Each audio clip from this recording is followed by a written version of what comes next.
Well, thanks for joining BBC News. Hello and welcome. Governments and businesses around the world are anxiously waiting to see if they'll be hit by a second wave of cyber attacks. Experts say there could be more disruption as people around the world switch on their computers for the first time on Monday morning. Although so far only a few cases have been reported in Australia and South Korea. Microsoft described Friday's attack as a wake-up call. Our security correspondent Gordon Carrera has the latest. A cyber attack that spread like wildfire around the world and may not yet be over. It was launched on Friday by hackers whose identity is still unknown. And what's been seen so far has already been extraordinary, say law enforcement.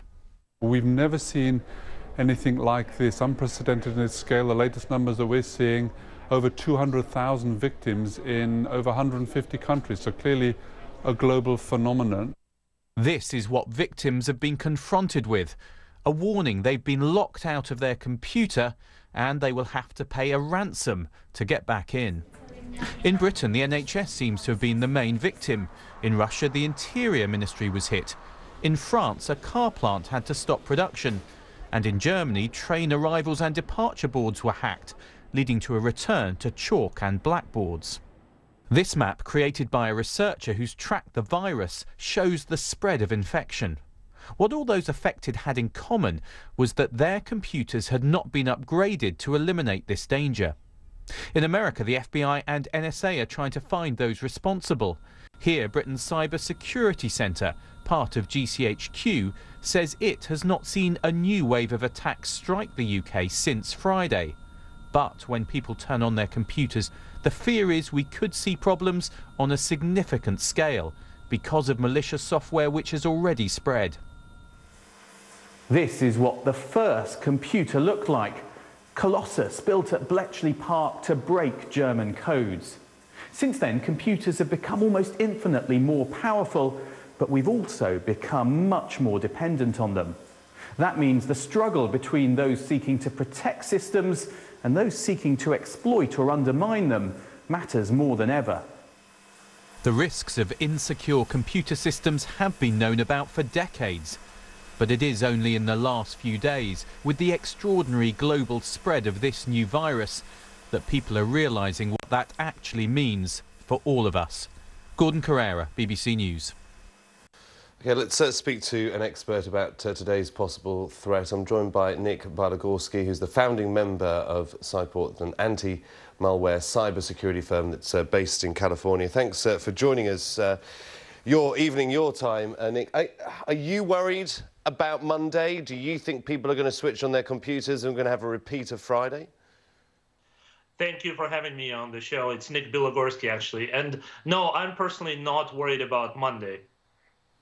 Why? Well, I think the thing is the cat is out of the bag. The attackers lost the element of surprise now, and more people are aware of this threat and are patching for underlying vulnerabilities. So I do expect more noise from the computers at people turning them at work on Monday, and I do expect more copycat attacks, but I don't expect much more infections from this original version of the malware. Do you think that this is a very highly organised group that's behind this? Europol, the European Police Agency, said it's going to be a complicated investigation. Or do you think we're dealing with a bunch of juveniles having some fun and making a quick buck? I'm actually leaning towards the second. It's really hard to speculate who is carrying out these attacks. I haven't seen any particular evidence pointing to a specific actor. But given that it's ransomware and it's going after people's money, it seems more than a criminal group rather than a nation state, and based on the presence of kill switch in the malware, it looks like they made some mistakes as well.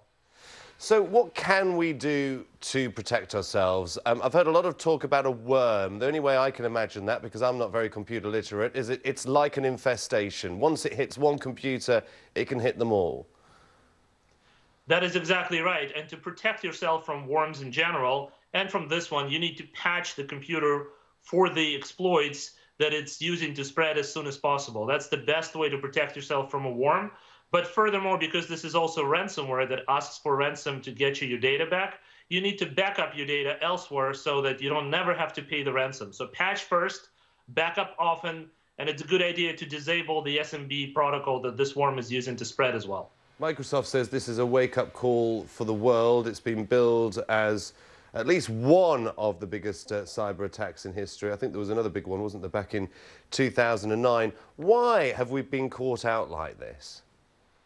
Well, by the way, the one in 2009 was much, much larger. That hit between 10 and 15 million computers, which really dwarfs the scale of this one so far.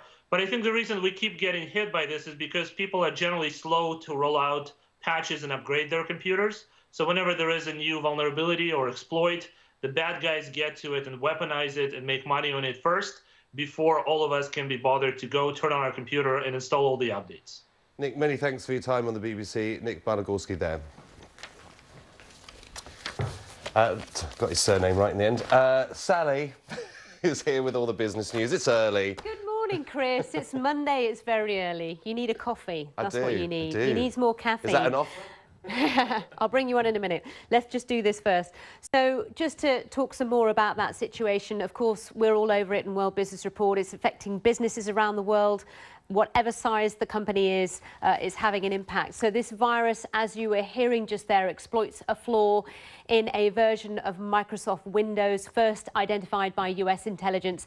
And as has been mentioned already, for companies, there are fears of further attacks as people arrive at their desks this morning and switch on their computers. A huge number of firms were targeted in the initial attack, including Spain's Telefonica, FedEx in the United States, Germany's railway firm Deutsche Bahn. You saw in that report there them having to use chalk on boards to tell passengers when the next train is going to arrive or depart.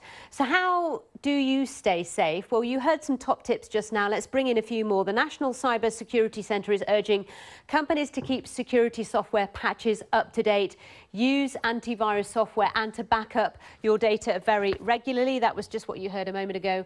And in World Business Report, we'll be finding out from a security expert what you should do if your computer does become infected, the top tips to overcome that issue. So we'll have more on that in World Business Report.